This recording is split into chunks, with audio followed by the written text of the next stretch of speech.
Oke, kembali lagi di Lintas Serta Tech in 5. Kita sekarang ada di episode 3. Di sini kita mau bahas lebih lanjut lagi tentang Security Operation Center, lebih tepatnya tentang apa sih yang ada di dalam Security Operation Center. Nah, di dalam Security Operation Center itu kita suka mengenal ada namanya SIEM ya Mas Arif ya? Betul. Apa sih SIEM itu? Iya, jadi SIEM itu merupakan sebuah singkatan, yaitu Security Information dan Event Management, atau disingkat SIEM. Nah, SIEM itu merupakan core dari sebuah SOC, jadi dia jantung atau aplikasi core sebuah SOC. Teknologi core-nya gitu ya, betul dari sebuah sekali. SOC. Gimana sih cara kerjanya itu? Pertanyaan bagus nih. Mungkin banyak yang belum tahu gimana cara kerjanya SIEM. Saya akan coba jelaskan ya.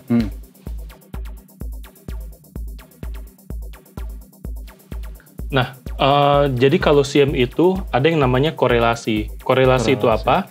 SIEM akan mengumpulkan banyak log dari perangkat-perangkat yang akan dimonitor, seperti itu. Nah, perangkat apa aja yang dimonitor atau aset-aset apa aja yang akan dimonitor? Sebagai contoh misalnya ada firewall, ada endpoint. Di sini adalah misalnya contohnya laptop milik pengguna ataupun PC. Atau server, dan mungkin salah satunya ada antivirus server seperti itu. Nah, korelasinya akan terbentuk seperti apa? Jadi gini, misalnya PC-nya Mas Ginda itu mengakses ke sebuah www halaman website. Di situ ternyata ada malware yang tidak sengaja terdownload oleh PC-nya Mas Ginda. Nah, malware tersebut tentunya akan terdeteksi oleh antivirus server. Dan tentunya dari firewall juga akan melog kalau misalnya malware itu sudah terblokir. Seperti itu.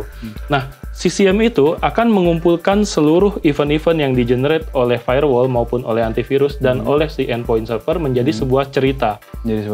Betul. Ceritanya laptopnya Mas Ginda mengakses ke sebuah website yang mengandung malicious file, ada malware, terdeteksi oleh firewall dan terdeteksi oleh antivirus server. Di situ akan menjadi sebuah story di SIEM tersebut, seperti itu.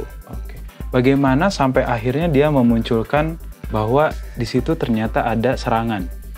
Nah, karena dari firewall sudah mengeluarkan alert, nanti dari alert tersebut akan masuk ke dalam alarmnya dashboard dari si SIEM tersebut, dari si SOC.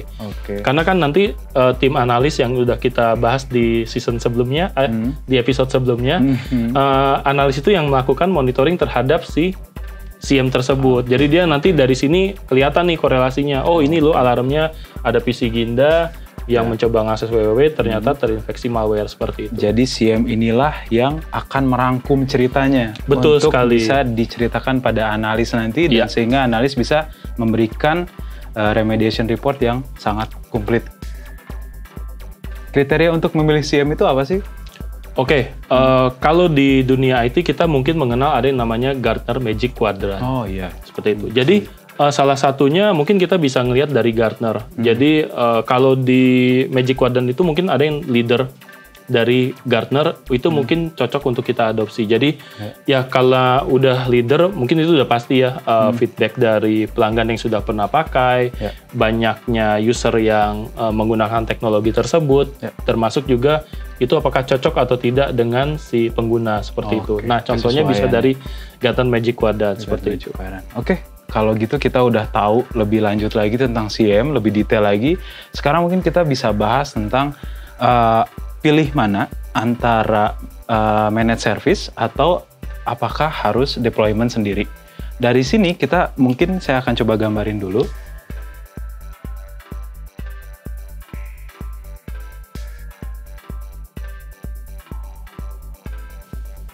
Jadi kalau misalnya SIEM itu mau di-deploy sendiri atau di-deploy secara managed service, itu sebetulnya lebih efektif dan efisien kalau dia di-deploy secara managed service berarti ya, karena banyak banget yang mesti disiapin gitu kan, dari SIEM-nya, dari people-nya, dan juga dari prosesnya gitu ya.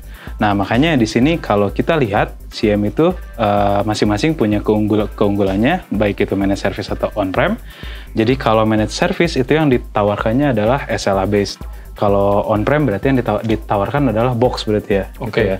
Nah, kalau misalnya managed service itu artinya sharing, kalau on-premise itu artinya dedicated. Tapi di situ punya keunggulan. Kalau SIEM-nya itu diimplementasi berdasarkan managed service tadi, karena dia bisa low investment risk gitu kan. Sedangkan kalau on premise itu dia high investment risk karena sudah harus keluar biaya, juga harus keluar juga effort untuk rekrut orang segala macam.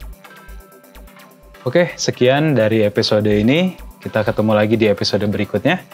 That's 5 minutes. See you on the next episode.